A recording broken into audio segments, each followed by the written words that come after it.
Grey home ndinopatane ruoko rune hanya asi hapana pandinga mahanya ndadzanya handizofi ndiri muromomei Mwari wangu munoziva zvandinoshaiwa ndisati ndakumbira kwamuri Mwari wangu munoziva zvandinoshaiwa ndisati ndakumbira kwamuri ndoda kutenda denga tenda nezvese zvese ndoritenda denga tenda nezvese zvese ndoda kutenda wedenga tenda nezvese zvese ndomutenda wedenga tenda nezvese zvese pamwe pacho ndine chitokumbira mari asi imi munobva mandipa upenyu chese chinouya chinowana ndiri mupenyu mandipa neshuga ndakumbira munyu Mwari munderudo nini shemune tsitsi munderudo nini Mwari wangu munoziva zvandinoshaiwa ndisati ndakumbira kwamuri Mwari wangu munoziva zvandinoshaiwa ndisati ndakumbira kwamuri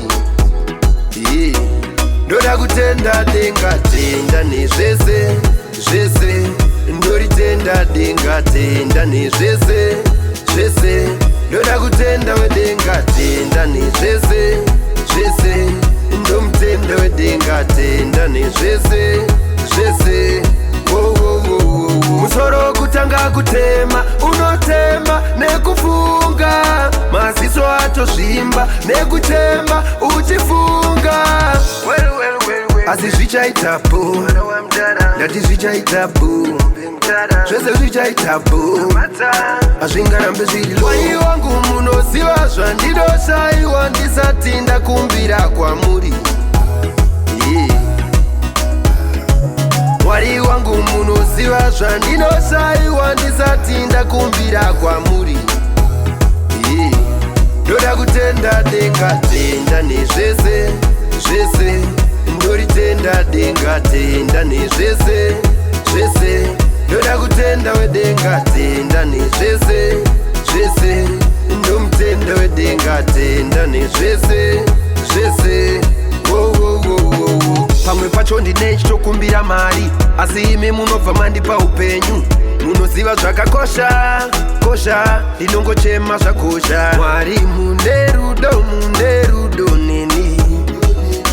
shemune tsitsi munderudo neni Mwari wangu munoziva zvandinoshaiwa ndisati ndakumbira kwamuri Mwari wangu munoziva zvandinoshaiwa ndisati ndakumbira kwamuri ndoda kutenda denga tenda nezvese zvese ndoritenda denga tenda nezvese zvese ndoda kutenda wedenga tenda nezvese zvese ndomutenda wedenga tenda nezvese